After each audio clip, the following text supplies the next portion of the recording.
frozen wolf. If you don't move, you freeze. Imagine a village where temperatures drop as low as minus 71.2 degrees Celsius. Here, spending just a few extra minutes outside can lead to frostbite, the loss of a limb, or even end of life. Is it frostbite? Oh, yeah. After staying outside for just over 15 minutes, my nose turned white. Ice crystals began forming inside the cells, and the tissue started to die. If I had stayed out 5 minutes longer, my nose would have suffered permanent tissue damage. When people breathed outdoors, it would sound like dry grass rustling behind them. That was the sound of warm breath turning into tiny ice crystals.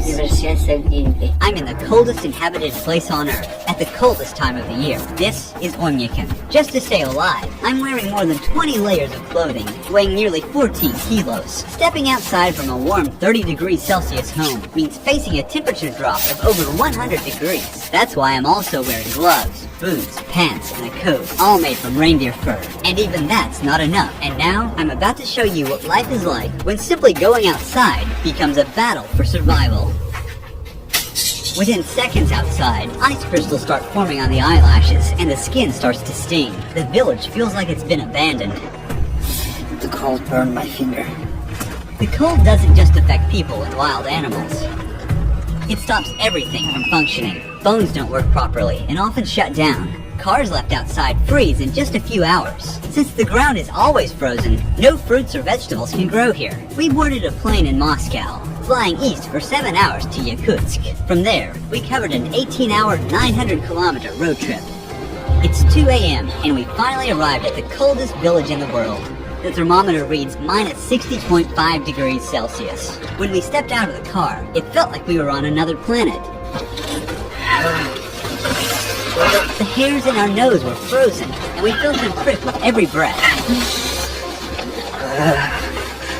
The dry air makes us cough uncontrollably.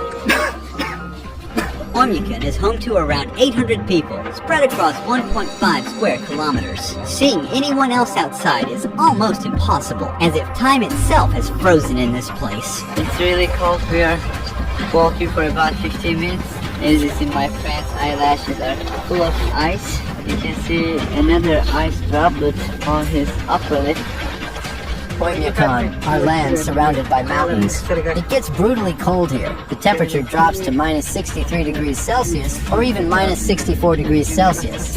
Because Oymyakon is located in a basin, there's hardly any wind. The cold just settles in and stays. In this region, the ground stays frozen all year round. This layer of frozen earth is called permafrost, and it can reach hundreds of meters deep. To survive the cold, the villagers built a central heating system. A single coal-powered boiler sends heat to most homes through pipes. The system must run non-stop. Even a short failure puts everyone at risk.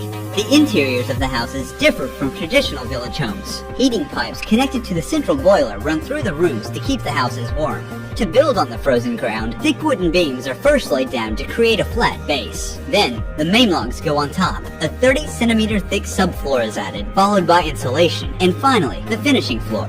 Each wall is made of 7 layered materials. There's wood on the outside, then basalt wool as the main insulation barrier, then plaster, mesh, foam insulation, another layer of plaster, and finally, a wooden panel inside. The windows are triple glazed, forming a vital barrier against the bone-chilling temperatures, and the attic is insulated with sawdust and soil. Combined with a stove or heating system, this setup keeps the residents warm. In nearly every building, the entrance room is intentionally left unheated. We freeze everything in the front room. Look at this refrigerator. Natural. Here, I have frozen milk and frozen meat that I store in the cold. As you can see, these first 2 rooms at the entrance used for storage, and there's a refrigerator. These unheated rooms also serve as a buffer against the freezing cold. You can see ice and snow covering the interior of the room, especially the ceiling. In Oymyakon, the day begins early. Yevdokia is already at the barn. Cattle farmers here wrap a cloth around the cow's udder to protect the sensitive tissue from frostbite and to keep it clean. The udder isn't at risk of freezing anymore, but once the milk starts flowing, we have to be careful. Because of the extreme cold in Oymyakon, no water pipes run to the buildings. They would freeze almost instantly. The cows must step out into the cold every morning and make their way to the river to drink. One by one, they step into an icy hell, moving quickly, knowing they must return before the cold becomes too harsh. Their hair became crusted with ice almost immediately. This part of the river is not frozen because it is coming fresh from the mountain underground spring water beneath the river and keeps this part of the river unfrozen. Then all of a sudden, my whole face went numb. I couldn't move the muscle on the left side, like I was having facial paralysis. When my nose started freezing, Nithu-Jaanu noticed right away.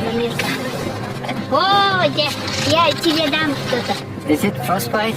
Yeah. The cold shrinks the blood vessels and eventually reduces blood circulation. Without enough warmth, water inside each cell freezes into ice crystals, causing the cells to rupture and triggering a stabbing pain and tissue to die. You should cover your face like this. While covering your face.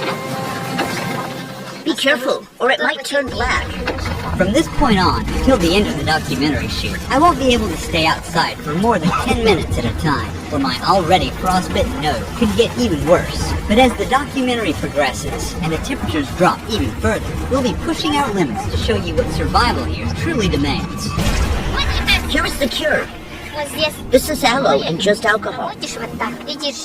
You soak it like this, and apply it to the area that's frozen. And don't rub it, okay? Otherwise, you'll damage the vessels in the capillaries, and it'll lead to sores.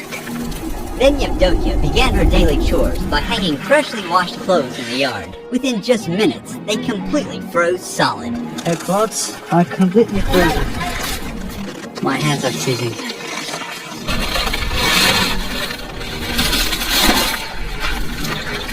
After that, she headed into the barn to milk the cows.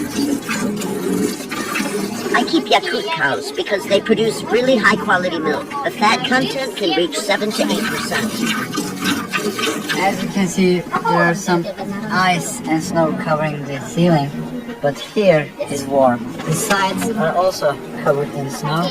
You can see some droplets on the ceiling. It is because of the humidity. The air is thick with the smell of hay, warm milk, and livestock. Now we are going to meet a fourth monster. We're about to see the wild Yakutian horses in their natural habitat. Mikhail, Ruhi. here are the Yakut horses. The conditions here are so harsh that only they have been able to adapt. What is the temperature today? It's somewhere around minus 50 degrees Celsius here. It's also hard to be outside for a long time. We have a system of fences in the open area. They mostly graze freely. These Yakutian horses don't need heated shelters, as they can endure minus 70 degrees Celsius outdoors day and night. Unlike regular horses, they are short. This also helps them to stay outside during winters, because short body means it can radiate heat to a smaller area. Their body looks very puffy, very rich in fat and round. This is because of their thick fur. And also their horseshoes are very tall, allowing them to stand on this freezing ground very long time. They're not captured. They just being fed here. Their body means food.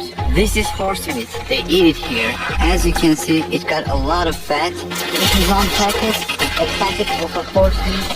This was ordered and it's going to be sold to a customer. This large pile of hay has been stored since summer. It's the main food supply for the horses during winter. Mikhail offered us a taste of his horse's meat and liver, which is only eaten raw and frozen in this region. Raw horse meat. It's full of vitamins and good stuff. Since we don't have fruit or vegetables here, we get our vitamins from meat. It tastes like ice. I can't feel the taste of it because it is frozen. This is the liver. In Oymyakon, daylight lasts only about 4.5 hours in January. It's 3 p.m. now. As darkness falls, we're calling it a day. Before cars, animals like horses, cattle, and of course reindeer were used for transportation. Reindeers are very important in this region, not just for transportation, but also for its meat, skin, and also milk. About half a kilometer beyond the village center, frozen forest of Oymyakon began. In this village, most people herd animals for a living, but for those like Ivan, hunting becomes the main source of income. I am a man of the forest. These lands are my hunting grounds, and here is my tent, my home.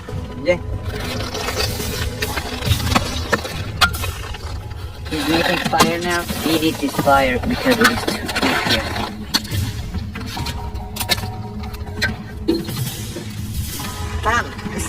We must walk on the path. The ice underneath is thin. We made our way to the frozen river to check the fishing net he had set the day before. Yvonne warned our cameraman just in time. He was about to step onto a cracked patch of ice. One wrong step could cause him to fall into the water. Oh, hey! And get wet. In the winter, when it was just as cold, my dad was out riding his horse in the woods. He fell through the ice and started freezing right away. Realizing that there was no warm shelter nearby and no chance of rescue, he made the decision to shoot himself to avoid a slow, painful death. Oh, some more special ones. The solar, they're frozen. Our gear was already struggling to work in this temperature, and now this frozen lens is useless, and we'll have to give up on it. To get the net, he's removing the ice from the hole using a small shovel. The fish remained alive for only a few seconds after touching the freezing air. The water was warm, but now on the surface, this fish is shocked. It's completely frozen. To make it easier to cut, he's warming the frozen fish by rubbing it with his hands. He's carefully slicing it into thin pieces. Frozen and raw wild fish. When it's frozen, you feel like you're just eating an ice. You should eat with salt. Fish are loaded with vitamins in the winter. Inside the tent, it's warm, but as you see, the outer part is completely frozen. He's feeding the fire and sharing some of the fish to nature. Oh, spirit of nature, accept our gift. Bless us with a successful hunt and grace us with the abundance of your land. According to his shamanic belief, he must keep the spirit of the hunt satisfied, or next time, he might come up empty. We're heading into the wilderness. Yvonne wants to hunt something big. Looks like something's been through here. There are footprints and little patches of urine left behind. Look, road deer tracks. We're getting close. Because I stayed out in the cold for more than 10 minutes, I've started to feel numbness in my nose again. I have to be more careful. I don't feel my nostrils.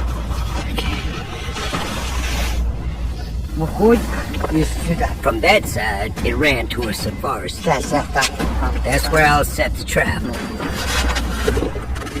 He hopes to catch a large animal.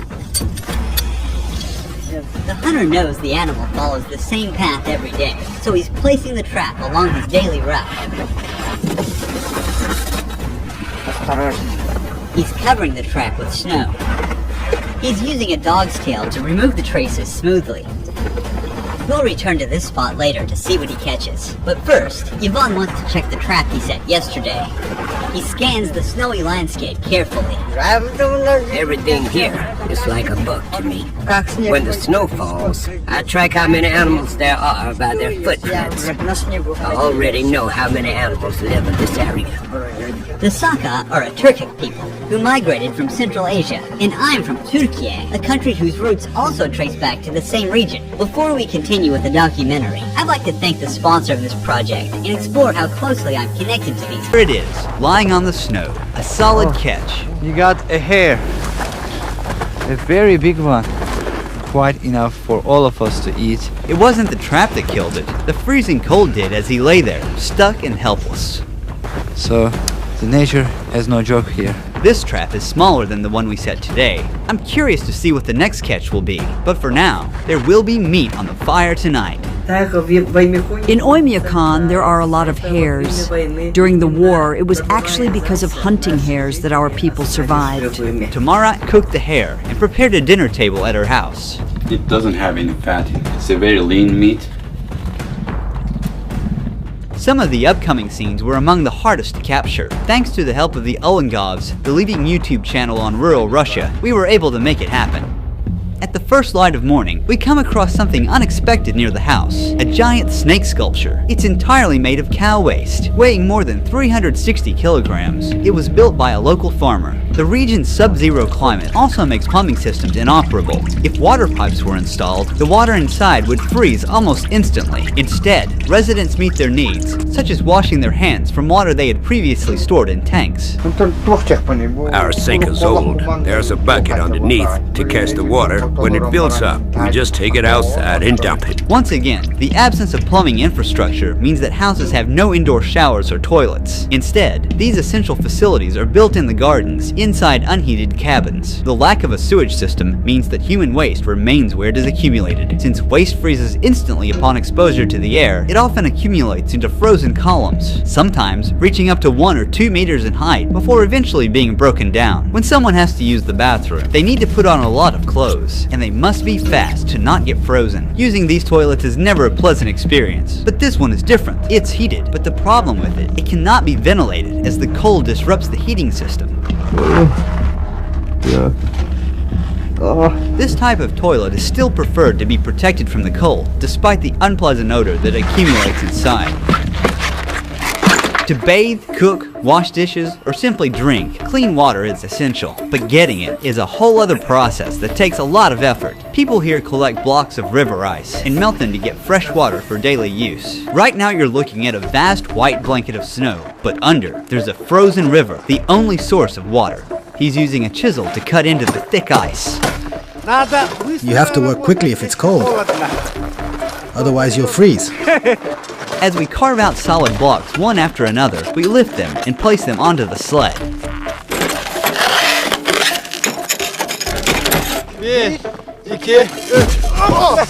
Yeah. We've loaded as many ice blocks as a sled can carry.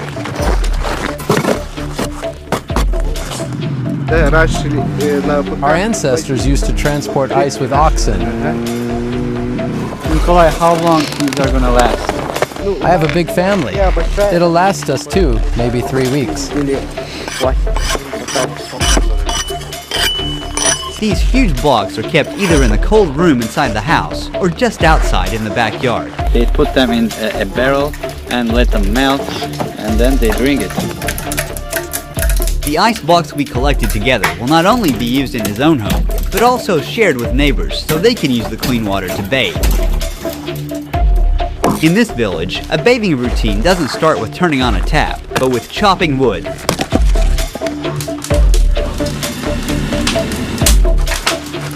The boy is grabbing a large chunk of ice given by Nikolai, and he's bringing it inside.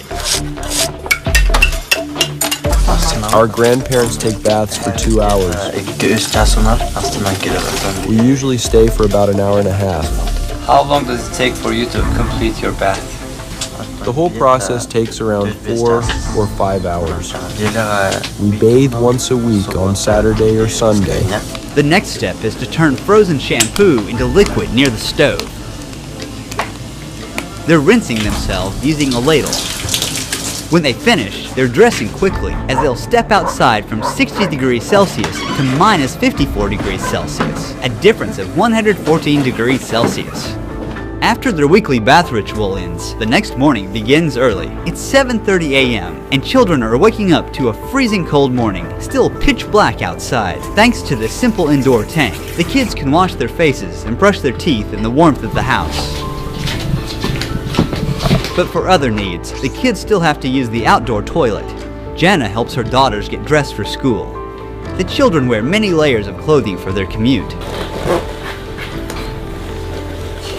Before they leave, Jana wraps a wool shawl tightly around their faces, covering their mouths and noses to protect them from the biting cold. Now, they're ready to go outside.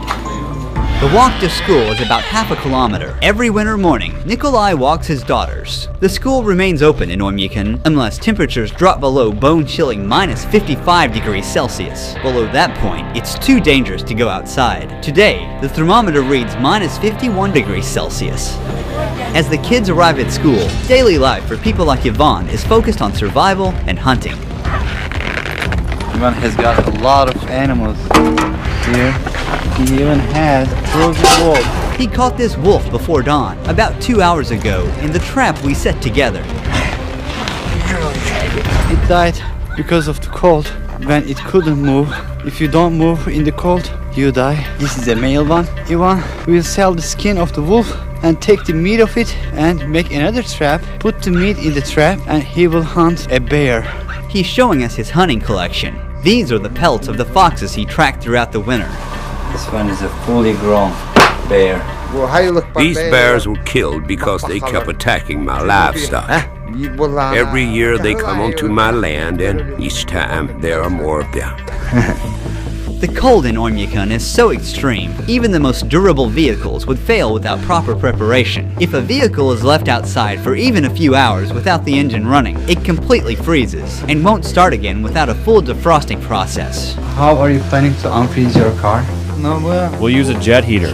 We're not sure if it'll start. Every part is frozen solid. Metal, fuel, oil, even the battery. They start by brushing off the heavy snow that's built up on the car. The tire has turned solid like a rock. It was minus 56 degrees Celsius outside. The tire's gone flat, not because of a leak, but because cold temperatures cause the air molecules inside to shrink. They are going to install this to heat the vehicle. We try to close it tightly so that the warm air does not escape out, but stays inside.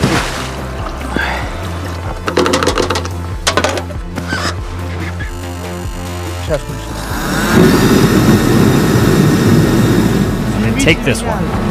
It's too cold outside. Because of this, everything needs to be kept warm. Since the car is diesel, the diesel fuel in the tank completely froze. The car will stay like this for about 3 to 4 hours.